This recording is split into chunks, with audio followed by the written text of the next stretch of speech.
Pronto.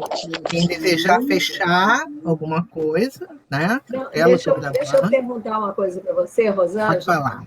Já que você falou do livro, e eu me lembrei uma palestra que eu assisti do Haroldo Dutra, em que ele falou, que eu acho que foi o Desmond Tutu, que ele foi convidado a conhecer lá em Israel, eu acho que tem um monumento aos mortos da Segunda Guerra, né, pelo Holocausto e tal, e que ele disse para aquela comunidade toda, que cultua essa memória, né, que ele disse assim, olha, já está na hora de vocês perdoarem os alemães.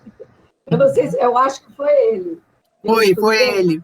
Eu Tem soube isso disso. no livro? Tem isso no livro? Foi ele que, e até, não, alguns não aceitaram bem essa sugestão dele. Isso mesmo, isso mesmo. Isso mesmo. Então Né? foi ele. Eu fiquei com aquilo na O cabeça. desuntudo. Foi. Não aceitaram. Quer dizer, querem Não, viver querem nesse continuar não nada. perdão. A quem ele se referia, que eu não peguei? A Desmond Tutu. Desmond Mas Tutu é da África do Sul, né? E ele fez uma visita, acho que ele estava lá em Israel e queria para fazer uma visita ao monumento dos judeus que foram, tal. Então ele falou que já estava na hora de não cultuar tanto, mas sim começar a perdoar. E os judeus mais ortodoxos, né, não aceitaram isso, acharam isso vamos botar assim, uma infâmia. Continua. Né? É continuar sempre nessa mesma coisa. Como muitas de outras perdão, coisas, né, que eu não vou né? citar agora, que a gente vê que incentiva aquele sofrimento. Mas né? Então, aí ele foi rechaçado por causa disso, porque como que ele vai falar uma coisa dessa, né? De perdão, assim, quer dizer, então, e aí é muito interessante que, ao mesmo tempo, querem, entre aspas, são religiosos, porém, falar em perdão não tem que ter perdão. Né? Deixa eu abaixar isso aqui. Falar em perdão não tem que ter perdão. Quer dizer, é um contrassenso, né? A gente vê, né, que é um contrassenso. E aí eu estava lendo, caramba. Pronto, acabou. Bem, vamos lá então. Nós hoje vamos refletir sobre o texto 8, Instituto de Tratamento. Tá? Eu reli esse texto, eu achei ele muito rico, como todos os textos de Emmanuel. Né? Ele diz o seguinte, vamos ver aqui, deixa eu só botar aqui, 6.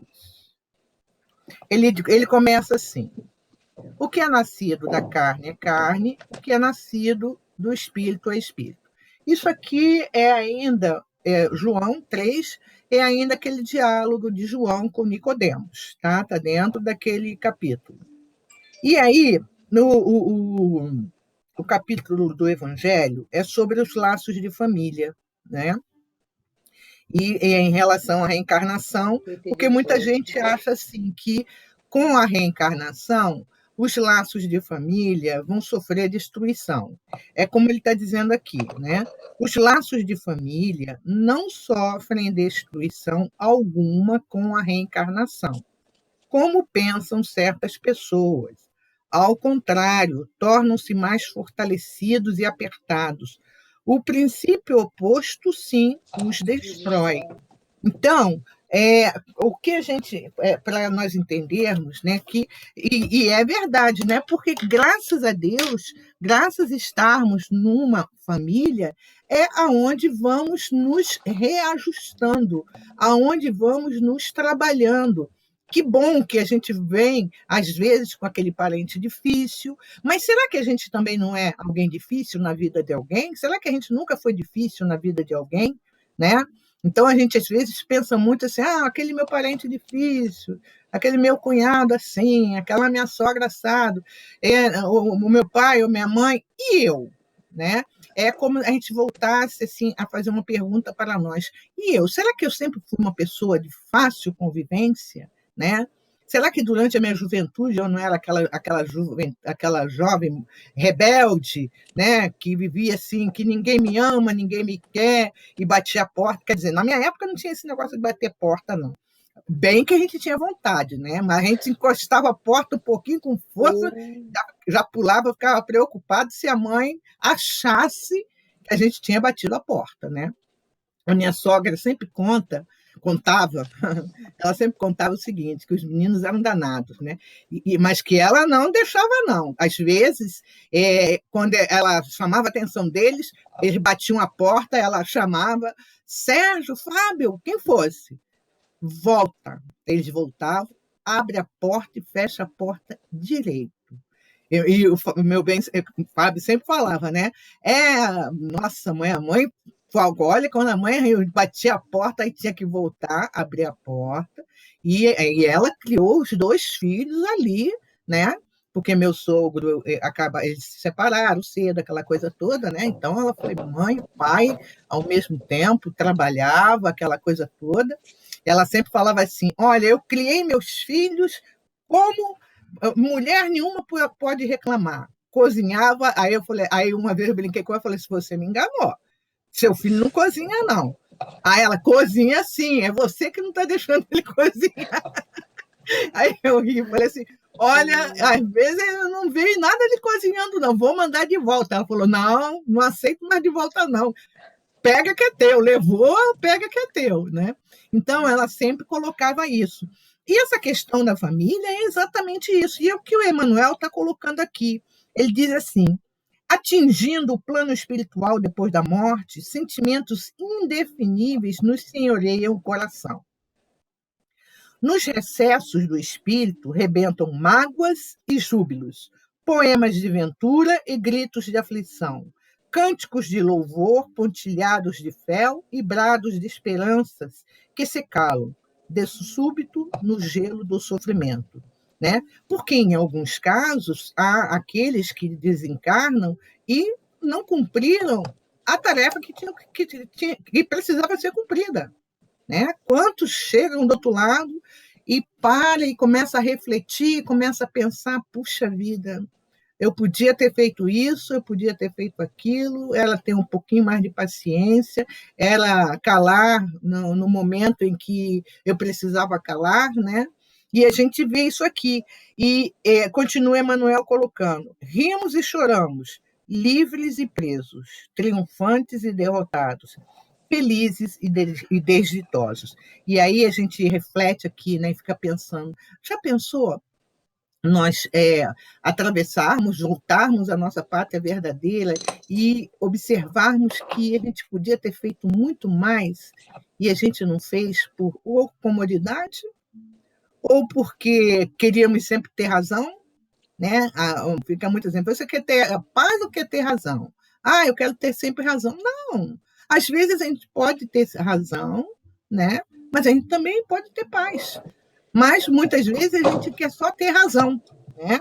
E aqui é o que ele está dizendo: rimos e choramos, porque quando a gente retorna à verdadeira pátria, é onde a gente toma a consciência completa de toda a caminhada que precisávamos fazer e não fizemos, dos passos que a gente precisava dar e simplesmente estacionamos, não é? Quer dizer, muitas vezes insistindo nas mesmas situações, como diz, né? Sempre fazendo as coisas equivocadas e querendo resultados diferentes. Não tem como. É até lei da física, não adianta você querer fazer coisa errada e querer que dê certo. Não vai dar certo, não vai. Né? Nós precisamos mudar, transformar, modificar isso.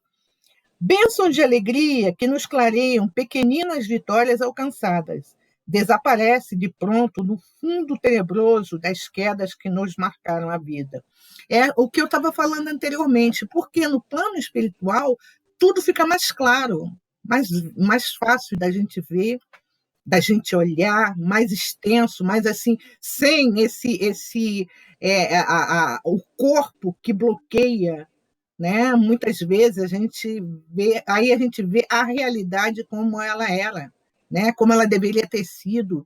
e aquilo que eu fiz, ou aquilo que eu não fiz, né? E é isso que ele vem colocando para nós. Suspiramos pela ascensão sublime, sedentos de comunhão com as entidades heróicas que nos induzem aos galardões fulgentes dos cimos. Todavia, trazemos o desencanto das aves cativas e mutiladas. Porque aquele tal negócio, que muita gente fala assim, o fulano morreu, descansou. Não descansou nada. Aí que ele acordou para a realidade, né?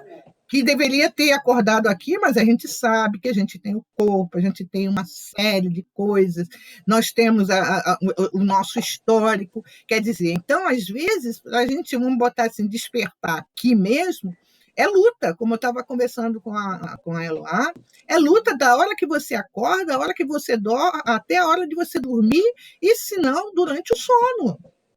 Porque realmente nós temos que trabalhar isso e confiar na espiritualidade amiga que está ao nosso lado, que está nos amparando, que está nos ajudando o tempo inteiro. Eles nos ajudam o tempo inteiro. Eles nos socorrem o tempo inteiro. Eles estão junto a nós o tempo inteiro. Estão ao alcance de uma prece, vamos botar assim. O alcance deles é ao alcance de uma prece. E aí, como diz aqui, suspiramos para a ascensão sublime. Porém, nos sentimos como aves cativas e mutiladas, porque sabemos que muitas coisas nós deixamos de fazer. Ou, se não deixamos de fazer, sabemos que muitos entes amados nossos estão precisando do nosso apoio, do nosso auxílio, da nossa força, né? Qual de nós, sendo mãe ou não mãe, alguma coisa assim, que Deus fale assim, você pode ir para o paraíso, mas seu filho vai ficar no inferno. Quem é que vai querer ir?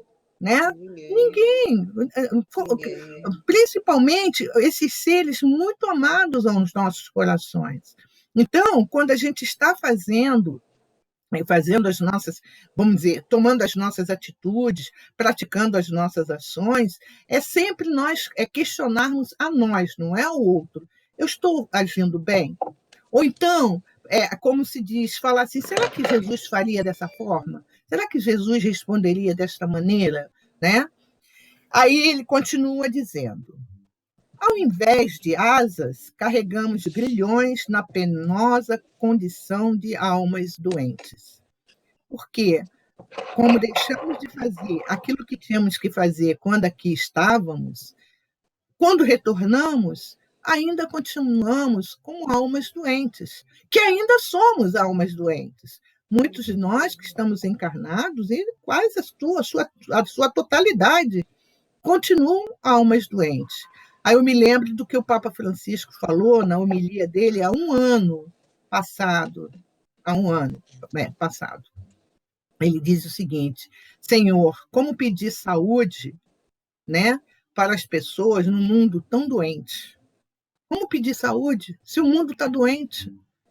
Né? Se nós adoecemos esse mundo com os nossos pensamentos malsãos, com os nossos sentimentos, com as nossas emoções desequilibradas, com os nossos sentimentos, nossos sentimentos assim de não amor, né? Faltando tanta amorosidade em nós. E aí a gente vê a cada dia, a cada momento, as pessoas não usando de generosidade, as pessoas não usando da própria amizade, as pessoas não usando da benevolência, né, com a compaixão, às vezes agredindo a outras por pequenas coisas, como uma família em Brasília, agressão porque foi chamada a atenção do neto, aí a avó falou que gritaram com o neto, o pai veio, estava bêbado e bateu nas outras pessoas que lá estavam. Olha só, para que tanta agressividade? Para que tanto mal no coração se já está tão difícil? Né?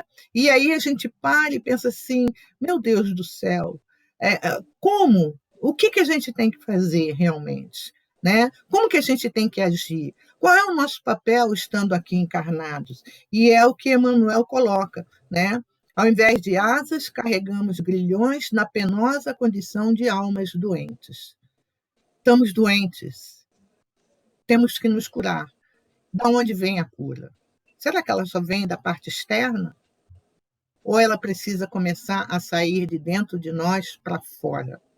Né? Começarmos a trabalhar, como a gente estava falando, até essa questão do próprio perdão. Começarmos a trabalhar a questão da empatia com o outro. Começarmos a olhar o outro, não como o outro fulano de tal, com uma personalidade, mas o outro como um irmão nosso. E isso que está nos faltando. É essa condição de olharmos o outro como irmão nosso, para que a gente possamos juntos vencer um momento que estamos vivendo, que não só está atacando pobres ou ricos ou remediados, está atacando a todos. É a hora de todos estarem unidos num só pensamento. Porém, ainda há muitos, que é farinha pouca, meu pirão primeiro. Não percebem o quanto de dificuldades, o quanto de sofrimento está acontecendo, às vezes, do lado da sua casa e, quando não, dentro da sua própria casa. Né? Continua Emmanuel colocando para nós. Na concha da saudade, ouvimos as melodias que irrompem das vanguardas de luz, entretecidas na glória dos bem-aventurados. No entanto, austeras admoestações nos chegam da terra pelo sem-fio da consciência. Eu achei tão interessante essa visão na concha da saudade, né? Que geralmente a gente bota a concha no ouvido e diz que escuta o marulhar do mar, né? O marulhar, né? O barulho do mar, né? E aí ele fala que nos chegam pelo sem fio da consciência, porque deve ser muito triste nós chegarmos do outro lado e olharmos para trás e falar assim: nossa, era tão fácil. Não era nada, o fardo não era realmente tão pesado como Jesus sempre colocou. Mas, muitas vezes, né, ou não tivemos tempo, ou não quisemos ter tempo, ou alegamos que o jugo era não era nada suave, né? Então, é isso que ele está falando, que nos chegam da terra pelo sem fio da consciência, é nós olharmos para trás e pensarmos assim: puxa vida, aquela festinha que eu dei, que eu precisava não dar na pandemia, quantos amigos eu perdi, e eu estou aqui também, eu não devia estar aqui agora. Olha só, porque muitas vezes não precisaria estar ali agora, naquele momento. Né? Quando a gente assume o risco, e aí? Como é a justiça divina, ela não é tão branda quanto a justiça dos homens. A justiça dos homens, entre aspas, pode ser branda, mas a justiça divina, ela é perfeita. Né? Ela é perfeita. E se muitos de nós, né, aqueles de nós que vão sem ter sido o tempo exato, que a gente pode falar: mas será? Sim, por que não?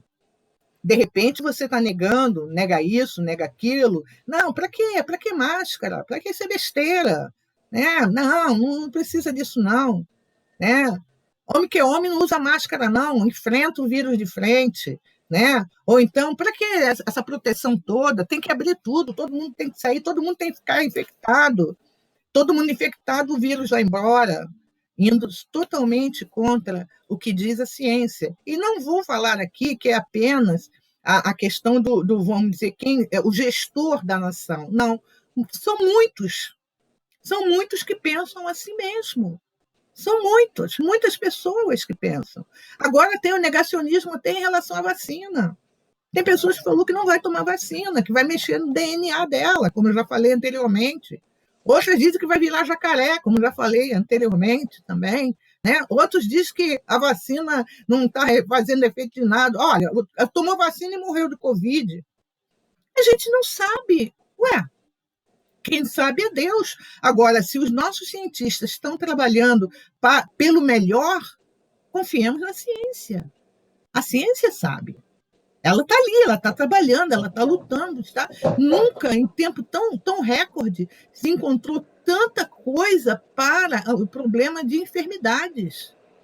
A gente pode falar, mas antigamente era 10 anos, só que era antigamente, hoje está tudo muito. A tecnologia ela está avançada, né? E ele continua aqui: nas faixas do mundo, somos requisitados pelas obrigações não cumpridas. Erros e deserções clamam dentro de nós pedindo reparos justos.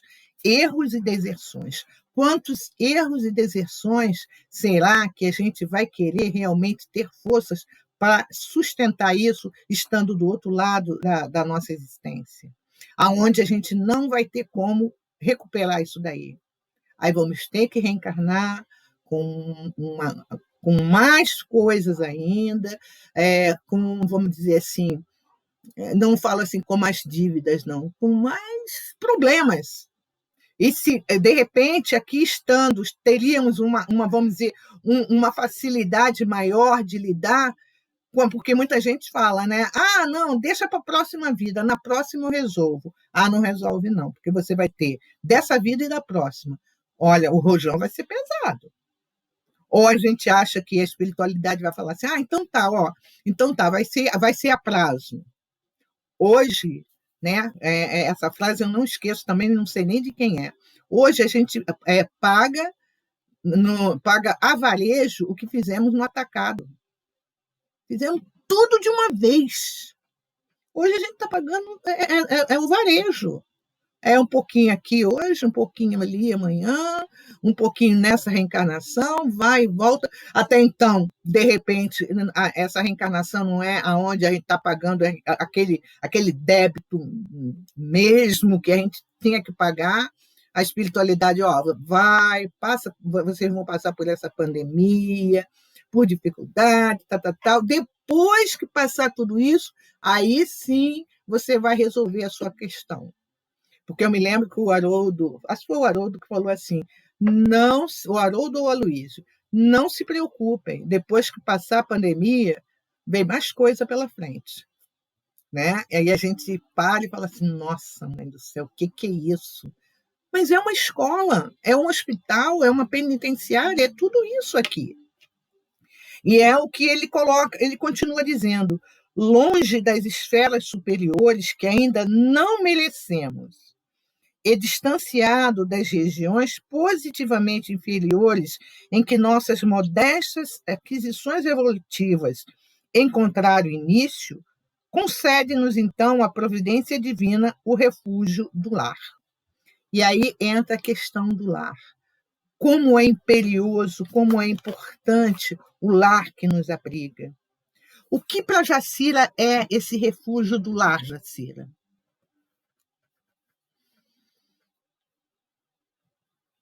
Ouvi. Fala de novo. O que para Jacira é o refúgio do lar? O lar para Jacira. Olha, é um lugar onde a gente vai ter que trabalhar, né, os nossos sentimentos, as nossas dificuldades, porque no lar é onde nós vamos encontrar muitos desafetos. Isso aí, né? Que foram reunidos conosco para a gente trabalhar a lei do amor, o perdão. Então, lá é exatamente esse instituto de tratamento, como ele diz no título, o instituto de tratamento. Isso aí. Ideína. Tá? O lar para a Ideína. É isso que eu entendo isso como aí. É esse instituto do tratamento mesmo, né? E a gente às vezes acha que é algo assim que, nossa mãe, karma. Eu não tinha que nascer, eu não pedi para nascer, eu não pedi para sofrer, santos. Né? Ideína. Bem, lar, para mim, no momento, esse lar que a gente está vivendo aqui encarnado. Mas o planeta é o nosso grande lar. Então, todos que vivem no planeta são nossos irmãos. Se são nossos irmãos, é uma só família. Mas a família que a gente considera, na verdade, é a família de sangue, que convive no lar, que já conviveu, mesmo que não esteja no momento no lar. Então, o lar é onde ele nos sustenta, porque ele vai nos sustentar de acordo com o que você vai dar a ele, a ambiência que você vai formar nele, como você vai se comportar nele. O que você deseja para o lar do vizinho é o que você vai ter dentro do seu lar. Então, na minha opinião, o meu lar é um refúgio santo, onde eu tenho que desejar para o outro o melhor que eu quiser que seja para mim. Não por interesse, não desejar ao outro nesse sentido, vou desejar ao outro porque eu quero o melhor no meu. Não. É que se do outro começar a reinar a paz e a harmonia, isso vai se encadeando e todos começam. Porque está tudo muito doente, a doença está no planeta, está em todos os lares, está uma situação bem delicada. Então, eu acho que o momento é que nós façamos a nossa parte, não só por nós, mas por todos, porque está difícil. O lar de cada um está com muitos problemas, muitos. Então, para mim é isso. Eu acho que o lar, para mim, é o refúgio onde você... É uma concha onde você se encontra e que você vai receber dele aquilo que você der a ele. De acordo com o que você pensa, de acordo com o que você deseja.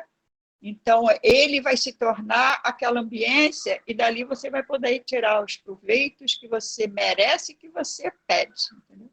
Eu acho isso. Vera Eckhart, o lar para a Vera.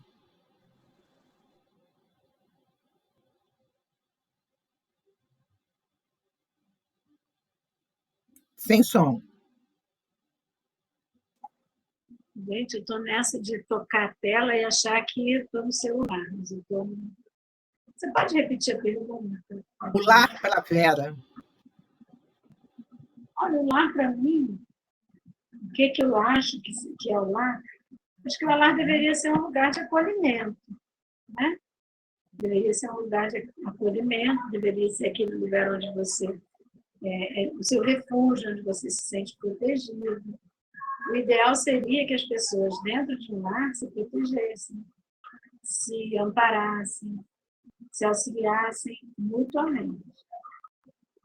Então, para mim, lar é isso. Esse acolhimento, esse auxílio, né?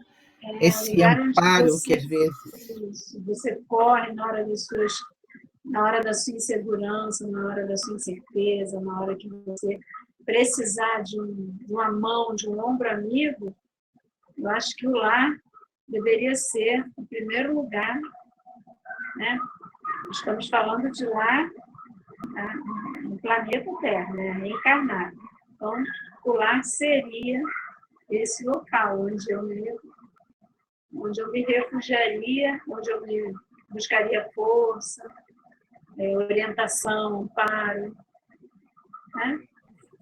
Seria isso. Carmen.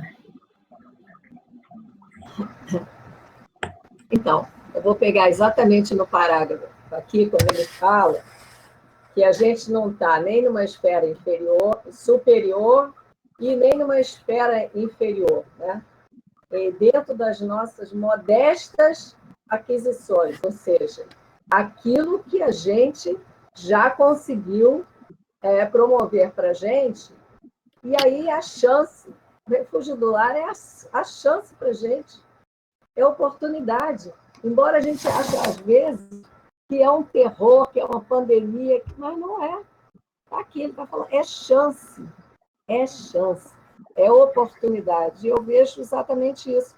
Muitas vezes a gente fica e sai, pelo amor de Deus, não era bem aquilo que eu estava querendo, mas não é, não. É o melhor que se pode dar para mim e para todo mundo nessas nossas modestas aquisições. Com certeza. Com certeza. Eu acho que é bem isso aí. Estou aqui, isso mesmo. estou com Emmanuel e não abro. É verdade, né? E a gente às vezes acha que é um lugar de sofrimento, de luta, de não sei o quê. Quando eu era menor, quando eu era pequena, eu achava que eu queria ter outro lar, eu queria ter outra casa, eu queria ter outro não sei o quê. Porque muitas vezes minha mãe e meu pai me puxavam ali, porque o meu espírito era um espírito rebelde. Então, eu precisava exatamente daquele cadinho ali, daquele lugarzinho mesmo, de muitas vezes ser puxada a orelha, apanhar com vara de goiabeira, como a gente apanhava, e se um ria do outro, apanhava os três, né? Às vezes fala assim, me traumatizou, o meu lar me traumatizou. Bem, eu não sei se me traumatizou ou não, eu sei que eu estou aí, estou na luta, né? Então, eu acho que eu mandei para a Vera, não foi, Vera? Um cachorro com aquele negócio no pescoço, a gatinha com o negócio no pescoço porque foi operada, o galo no negócio no pescoço porque bicou a gatinha e o cachorro porque riu dos dois. Era assim mesmo. Lá em casa era assim.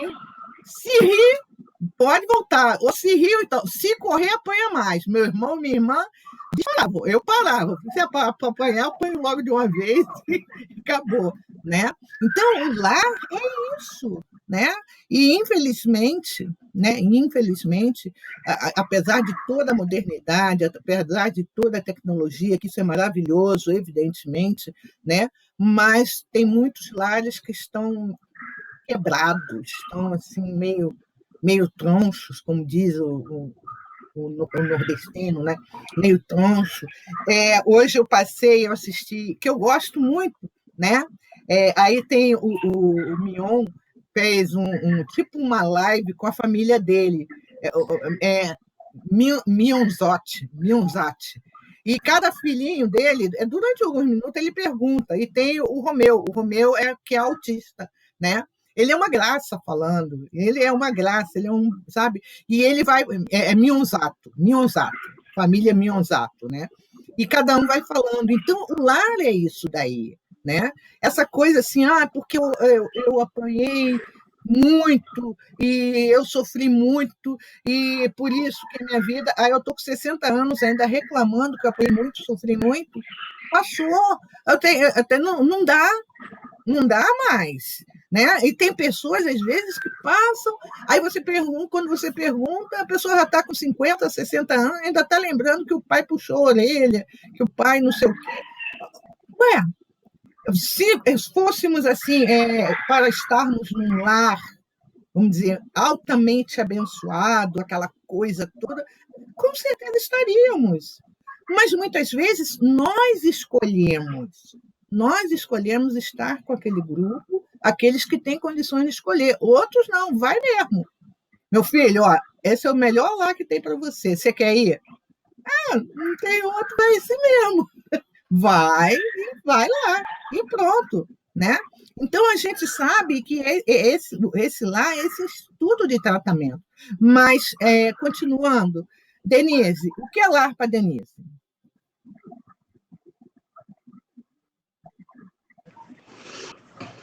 Eu estava aqui pensando, enquanto as outras falavam.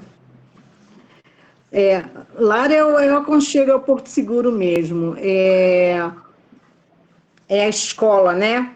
Que te ensina. Sendo um lar dos familiares de sangue ou não, ou um lar com um planeta lar, né? É tudo isso mesmo. Eu estava lembrando aqui que a minha prima fez um grupo, éramos 6. Por quê? Minha mãe se separou do meu pai e nós ficamos com meu pai. Ela foi embora. Nós 3. Minha tia faleceu, então vieram mais 3. Minha avó segurou as 3 netas. Então, a gente dormia num quarto, porque era um quarto para a gente, um quarto para o meu avô e minha avó, um quarto para minha tia, que era solteira, meu pai e meu tio dormiam no sofá da sala. Então, um quarto para 6 nos colocou assim, muito cúmplices. Então, hoje a gente estava lembrando das coisas que aconteceram, que como era bom, né? Aquele cinema que o meu tio, que era meu padrinho, ficava tomando conta da gente. Eu não lembrava disso, minha irmã mais velha lembrou. Aí as outras foram lembrando. É mesmo, a gente ia ao cinema com ele, mas ele não gostava, parecia que ele não gostava muito da gente, sabe? Ele era meu padrinho, mas até me deu um cascudão quando eu era pequena, que eu saí chorando. Aí minha tia foi me defender, brigou com ele, ficou anos brigada com ele. Então, a gente lembrou hoje esse tempo que a gente era juntinha ali. E lembrando das coisas que a gente ia, natação, aí minhas primas, que sempre reclamaram muito da educação que a gente teve, porque elas sentiram muito a falta da mãe delas. E eu também senti, só que eu não me lembro, tá só no inconsciente, né? Porque eu ia fazer 2 anos ainda, tinha 1 ano e 10 meses. Então, eu não tinha consciência, né, desse amor de mãe, desse cuidado de mãe que é diferente. Minha avó era muito rígida. Você imagina, criar 6 netas naquele tempo e para dar conta para a sociedade, né? Então, ela era extremamente rígida, como foi com os filhos também. E ela teve 7 filhos, ficou viúva com 7 filhos. Então, ela sabia muito bem como lidar com aquele povo todo, né? E ela foi muito rígida. Minhas primas, elas reclamavam muito, dizendo que a educação não foi legal. E a gente, depois que a minha prima fez esse grupo, que a gente tem conversado, aí de vez em quando dá uma briguinha, uma sai, a outra sai, daqui a pouco entra de novo, né? Colocam de novo, fica, a outra saiu de novo. É assim, e a gente lembrou disso, aí eu estava falando que eu tinha conversado isso com elas. Gente, mas foi a educação que a gente precisou ter. Você está dizendo o quê? Que Deus faz as coisas erradas? Né? E você está dizendo o quê? Que a nossa mãe, vocês estão condenando a nossa mãe, a sua mãe por ter morrido e a minha por ter ido embora?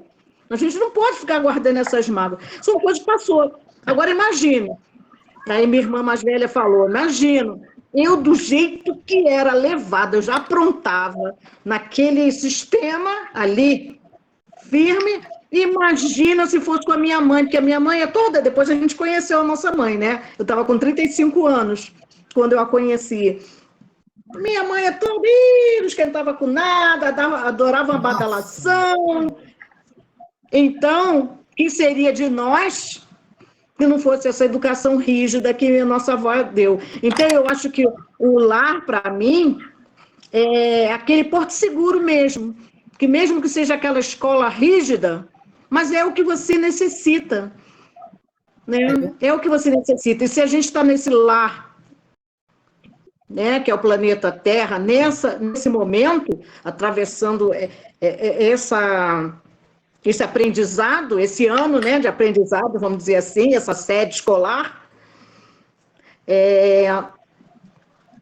a gente não está aqui por acaso, é porque nós necessitamos. Verdade. Com toda certeza, é como a Denise está falando, né? E eu tiro por mim mesmo, né? Se eu não tivesse essa rigidez também, às vezes, da mamãe, essa coisa toda, nossa, mãe do céu, vixe Maria.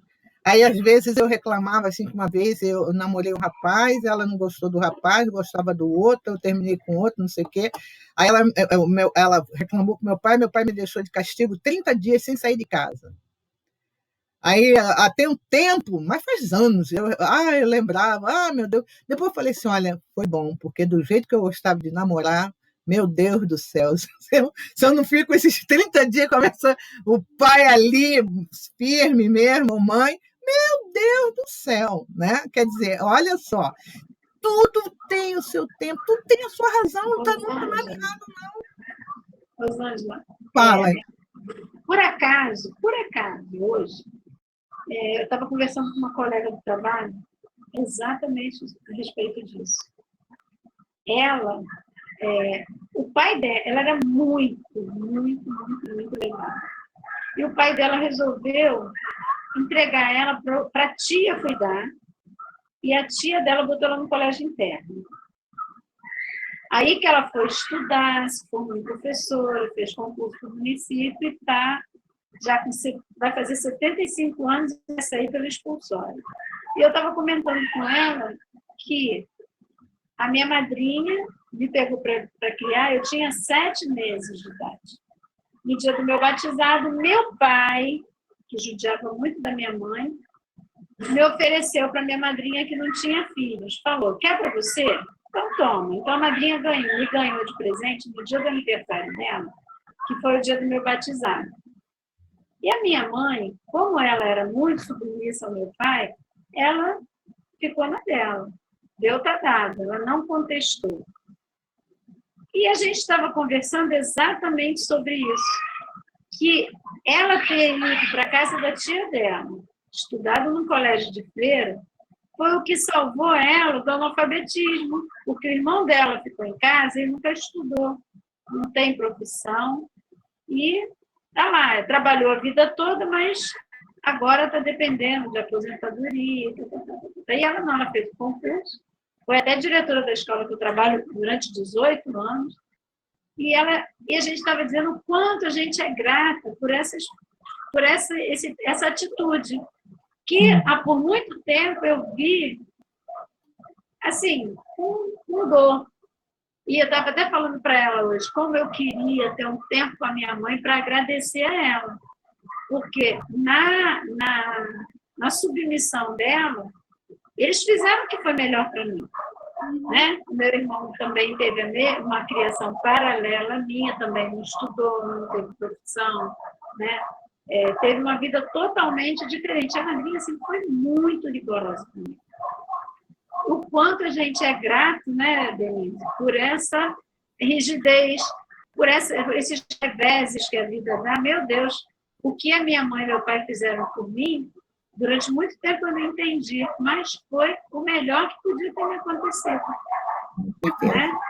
Só uma coincidência que aconteceu hoje. As coincidências, né? Que tem tudo a ver com o estudo de hoje. Né? Ficamos a tarde toda falando sobre isso. Oh, coisa boa, né? Marinês, o lar, Marinês. Olha, o lar, para mim, é uma escola, é um aconchego, né? Diferente de vocês, né? Que apanharam, eu nunca apanhei. Eu sempre fui uma criança dócil. E sempre fui cercada de amor pelos meus pais, né? Meu irmão que era rebelde. Então, esse sim, esse apanhava, tudo. Eu e minha irmã, não. Nunca demos, assim, trabalho, né? A mamãe sempre ouvia, meu pai era muito espiritualizado, minha mãe também, e meu pai era diferente do tempo que eu vejo os pais, né, antigamente. Meu pai era muito amoroso, né? Então eu graças a Deus também tive uma madrinha diferente minha madrinha não teve filhos, né? Meu padrinho eles não tiveram, então eu fui a segunda, porque a minha mãe perdeu a primeira gravidez, então eu fui a segunda, segundo filho. Minha mãe teve um irmão, meu irmão já morreu, né, também. E foi isso. Eu só tenho que agradecer a Deus, porque eu acho que nós semeamos, plantamos na nossa família, né? Então, a nossa família, eu acho que não é só a família de pai e mãe, irmão, tio, né? É a família também universal, né? E todos estamos juntos, né? Somos irmanados. Eu aprendi isso desde pequena, né? E minha mãe também muito devotada, saía muito para ajudar o próximo. Então, eu tive muitos exemplos, né? Tanto do meu pai quanto da mamãe. Então, eu só tenho que agradecer, né? E eu acho que cada um passa por um tipo de família que ele já vem, né?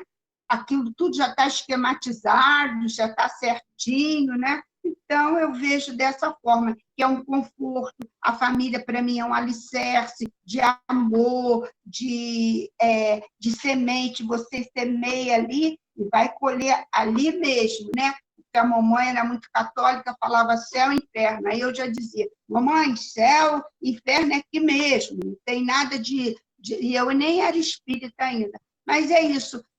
Eu acho que família é tudo isso, e eu só posso agradecer, né, os meus entes queridos que passaram, porque só tenho que agradecer a Deus, e os outros não não são da família consanguínea, mas eu acho que tudo isso são irmanados, né? É isso. Eloá, família para Eloá. É tudo de bom, melhor qualidade. E a gente vem todos um pacote, né, como se fosse cada. Eu tenho 8 irmãos, era para ter mais, 2 casal de gêmeos, no meio de mim e do meu irmão mais novo, o Rodolfo, mas veio assim. Eu não sei, eu sempre pensei, até hoje eu penso, que na minha análise, né, minha maneira de ver as coisas, que é muito mais fácil criar filho, principalmente uma mulher sozinha, entre aspas, que o pai não é muito presente,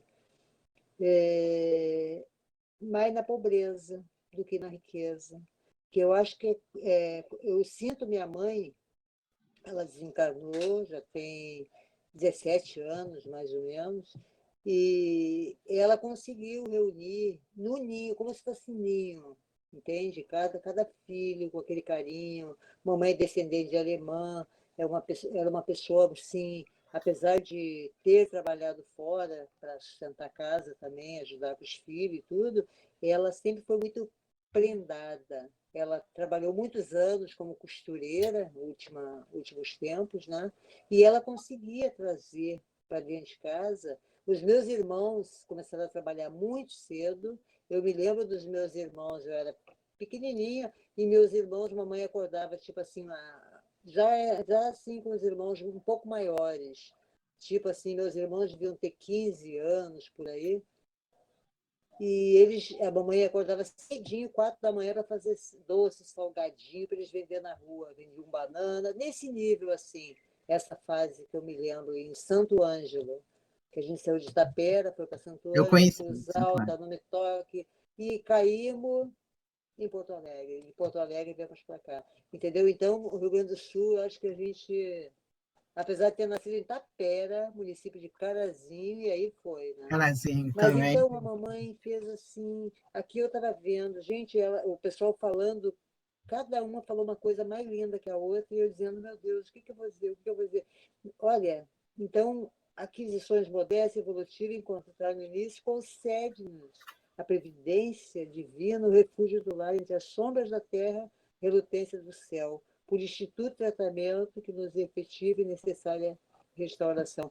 Isso é um presente, porque todos nós, independente de sermos pessoas boas, estudiosas, não, recebemos ninguém nasce sozinha. Mesmo aquela pessoa abandonada, hoje, os meninos abandonados, alguém deu à luz, né? Uhum. Existe uma maneira hoje da preocupação. Existe, sim, muita criança ainda que não tem família. Quer dizer, tem, mas não cumprem com o papel, né? São crianças que vão para a rua para comer, outros vão para a escola para comer e já vão para a escola. Então, eu acho o seguinte, se há muita falha, a falha é humana, né? Porque nós temos Com todos certeza. os requisitos, né, para sermos homens de bem, para sermos mãe, pais, irmãos, primos. Então, nós temos tudo. Então, nós só temos que agradecer essa espiritualidade maravilhosa que nos concede ferramenta, né? Inteligência para virar o jogo, Com melhorar cada vez certeza. mais o planeta, né? É isso que É eu isso aí. acredito que seja. Então, lá, para mim, é o recanto maravilhoso. Não importa se é pobre, se é rico, se é do meio, não importa. Reuniu uma família, mesmo que não sejam irmãos de sangue, já é maravilhoso. Já é o que Deus quer e é o que nós precisamos, né? E É é isso aí. isso. O resto todo mundo já falou. É. Assino tudo que disseram. E é verdade, né? E a gente sabe que ninguém veio para ser menor abandonado na rua, Pois é, ninguém pois veio é. para morar em situação de rua, né? São os caminhos que às vezes são as escolhas feitas ou as escolhas mal feitas, né? Então, quando a gente vê, tá essa situação, né? E foi muito interessante essa conversa nossa, porque é como se a gente tivesse feito, foi lá atrás, na nossa infância, né? E cada um colocando, lembrando das histórias, né? repensando o próprio lar, a própria vida que teve, né? E aí, para a gente ir para o nosso final, ele diz assim: é assim que, reencarnados em nova armadura física, reencontramos perseguidores e adversários, credores e cúmplices do pretérito, na forma de parentes e companheiros para o resgate de velhas contas. Foi tudo que a gente falou aqui, né? A gente falou exatamente isso, né? Alguns passaram tranquilo, né? Teve uma vida, outros é uma vida muito, muito difícil, né? Com muitos desafios, e ainda hoje ainda tem esses desafios, né? Nesse cadinho esfervilhante de responsabilidades, inquietações, afetos renovados nos chamam ao reconforto, enquanto que aversões redivivas nos pedem esquecimento. À vista disso, no mundo, por mais atormentado nos seja o ninho familiar, abracemos nele a escola bendita de reajuste. E é o que nós falamos o tempo todo, porque quer queira, quer não, é uma escola bendita de reajuste, sim. Muitos de nós, espíritos, que precisávamos passar por certas condições, né? Às vezes a gente fala assim, a vida não é mãe, é madrasta. A madrasta também ajuda, né? Faz bem, de repente você é tão rebelde que precisa mesmo de uma vida madrasta, para no futuro, né, poder olhar para trás e você não ter, vamos dizer assim, aqui os arrependimentos, porque pior é ter os arrependimentos, como ele fala, lá do outro lado da vida. Você olhar e falar assim, puxa vida, mas eu pedi para nascer. Tem a música do Lulu Santos que ele diz que eu não pedi para nascer. Não, a gente pediu. A gente não pediu, a gente implorou. Não, pode me mandar para onde for, como for, do jeito que for, eu preciso estar ali. E aí continua, onde temporariamente exercemos o ofício da redenção. É a redenção para muitos de nós. Estar na família que estamos, na família que elegemos, na família que fomos colocados, ou na família que fomos adotados, não importa, é a família nossa. Precisávamos muito dessa família. Conquanto crucificados em suplícios anônimos, atado a postes de sacrifícios ou semi-asfixiados no pranto desconhecido das grandes humilhações. Saibamos sustentar-lhe a estrutura moral, entendendo e servindo, mesmo à custa de lágrimas, porque é no lar, esteja ele dependurado na crista de arranha-céus ou na choça tosca de zinco, que as leis da vida nos oferecem as ferramentas de amor e da dor, para a construção e reconstrução do próprio destino, entregando-nos de berço em berço ao carinho de Deus, que verte inefável pelo colo das mães. Nossa, eu acho que foi um texto assim muito rico, né? Para a gente realmente refletir, né? Em toda essa nossa trajetória de vida e evitarmos de acontecer conosco o que Emmanuel coloca no começo, né? Você estando do outro lado e você olha para o lado de cá e fala, nossa, Mãe do céu, tá, eu tive pessoas rigorosas na minha vida, mas o meu espírito precisava desse rigor, eu precisava de ser realmente, muitas vezes, de ser retirado da minha família verdadeira, vamos botar assim, biológica, e estar num outro espaço para crescimento. E aí é agradecer muito a Deus, porque fomos forjados exatamente para quê? Ao crescermos, ao estarmos mais maduros, enfrentarmos as realidades da vida mesmo, né? Imaginemos se fôssemos criados a pão de ló. Que força nós íamos ter para enfrentar as dificuldades? Os empurrões que a vida dá, né? Vamos dizer, aquelas chicotadas que vêm que a gente acha que não vai suportar, que não vai conseguir caminhar, né? Eu vejo hoje, né, esse estudo de hoje nosso, né, esse instituto de tratamento, essa importância do lar, né, muito grande. E muitos de nós que temos, eu não tenho filhos, mas tenho sobrinhos, mas eu sempre falo com eles, converso com eles, né, e digo, olha, transforma, ajuda essa criança. Hoje em dia, principalmente, que a gente vê que as crianças têm um pensamento rápido. Algumas, nossa, mãe, tem cada saída que você para e você fala assim, nossa, mas essa criança só tem 3 anos, como é que ela está falando como se fosse um adulto? Mas a questão moral que precisa o quê? Segurar, trabalhar, forjar essa criança. Ela não vai ter tudo. Às vezes eu acho assim, muito triste quando tem pais que falam assim, filho meu não passa o que eu passei. Vai passar o quê? Lógico, se você passou fome, seu filho não necessariamente tenha que passar fome. Você está trabalhando para isso.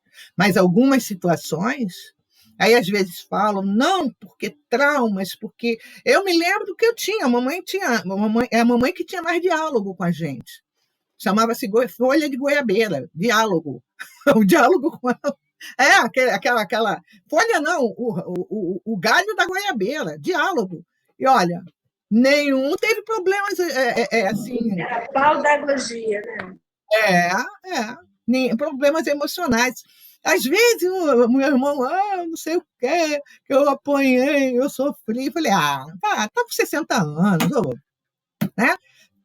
Criou maravilhosamente bem os filhos, tem os netos, né? Então, mas é aquela coisa de caçula, né? Caçula é fogo, né? Caçulinha, aquela coisa toda, né? Mas a gente vê, né, falando no meu irmão, tem os filhos dele, meu Deus do céu, meus sobrinhos são homens assim fantásticos. Tem família, estão com os filhos, sabe? É lindo de ver a educação deles e passaram muito aperto, como muitos de nós. Quem de nós não passou, se não o aperto financeiro, aperto em outras situações? E estamos firmes. E é essa firmeza de ânimo que precisa inundar o nosso coração, porque quando a gente voltar à nossa verdadeira pátria espiritual, a gente vai poder falar assim, eu fiz o que estava ao meu alcance, eu fui até o limite das minhas forças. E é isso que é o bacana, né? Chegar e algumas vezes nos questionarmos mesmo, né? Estou no limite das minhas forças? Estou. Está dando certo? Está dando certo. Equivoquei em algumas coisas? A gente se equivoca, claro, gente. Lógico. Porém, temos aí a reencarnação para resolvermos.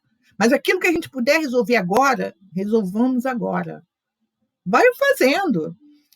A gente erra aqui, acerta ali, a vida é assim, erros e acertos. Daqui a pouco vão ser mais acertos, e vamos lá, e estamos seguindo para um mundo melhor, né? Hoje eu acabei no tempo, olha só, 1 minutinho a mais, olha que bom, gostei, muito bom mesmo. Então, tá tudo bem? Alguém gostaria de colocar mais alguma coisa? Tudo tranquilo? Eu só falar uma coisa que eu acho interessante nesse trabalho do Evangelho. Congelou. Vou esperar ela, para ver se ela fala. Alguém mais? Está congelada, Carmen. Vê se consegue falar alguma coisa, que agora eu fiquei curiosa. Mas aí a gente observa que realmente, né, a família hoje, o lar hoje é algo... Que você, Rosângela, promove aqui para a gente. Você congelou. Congelei? E agora? Agora está bem, repete. Então, com esse trabalho que você faz com a gente, né, essa reconstrução, que eu acho que é uma reconstrução, né, do espírito, a gente, quando a gente ouve a trajetória dos colegas, das colegas aqui, a gente vai linkando com o Evangelho o tempo todo. Honrar pai e mãe, amar ao próximo, perdão. Olha, é uma coisa E como eu me sinto satisfeita e grata por compreender dessa forma. Porque senão a gente se revolta. Quantas pessoas, e aí vocês relataram aí, quantas pessoas ainda estão com aquele ranço de 50 anos atrás, de 40 anos atrás, carregando, né, traumas, vamos dizer assim, de coisas que outros fizeram, e sabe-se lá por que fizeram. Né? Nossa, mas é muito bonito mesmo, né? A gente faz esse caminho e enxerga de uma outra forma. A gente enxerga, a gente tem condições de enxergar, né? Sobre outro ângulo, a gente vira e enxerga do outro ângulo. Emmanuel tem um texto aí que eu não me lembro, que ele fala que a gente precisa subir no alto da montanha e olhar a situação de cima para baixo. Porque a gente olha, às vezes, na horizontal. A gente tem que subir e olhar para baixo. E ver como é o panorama todo.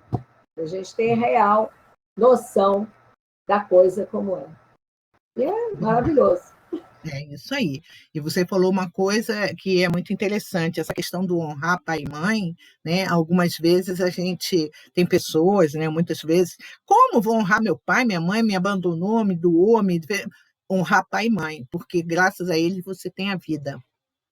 Porque se não fosse eles, você não teria a vida, que é o dom maior que ele te deu.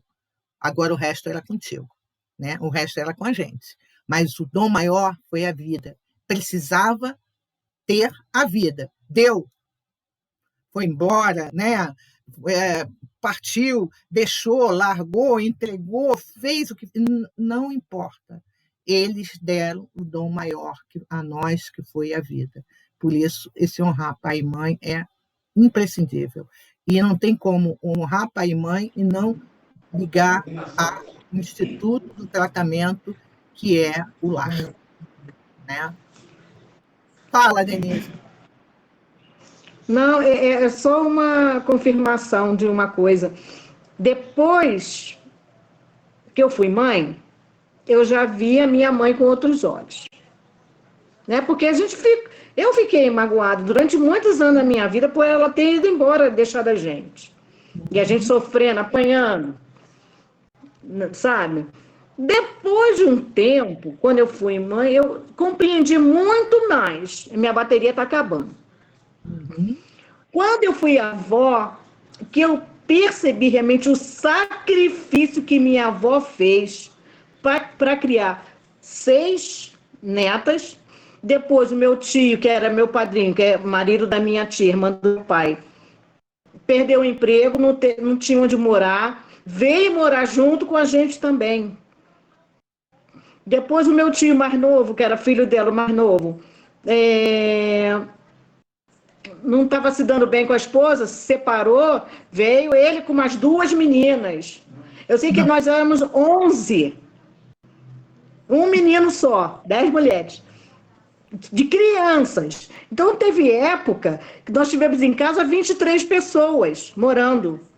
Porque tinha problema, não, minha avó lá botava para dentro de casa, não deixava ninguém passar necessidade. Ia todo mundo, dividia cada vez mais, né? Mas o que ela nos deixou também é esse sentimento de companheirismo, de compartilhar, sabe? De fazer tudo junto, de não deixar a peteca cair, sabe? Então, são coisas que a gente aprende, não precisa de palavras, né? Foram com os gestos dela. Eu agradeço muito essa minha avó querida, que eu já fiquei um bom tempo também meio chateada com ela por causa das surras. Depois eu compreendi muito bem, né? Não tinha como não compreender. Porque as coisas... E minha avó era uma mulher à frente do tempo. Depois de tempo que a gente percebe certas coisas, né? É muito interessante como é que a gente vai amadurecendo, né? E conforme a gente vai se desenvolvendo, a gente vai percebendo melhor as coisas, né?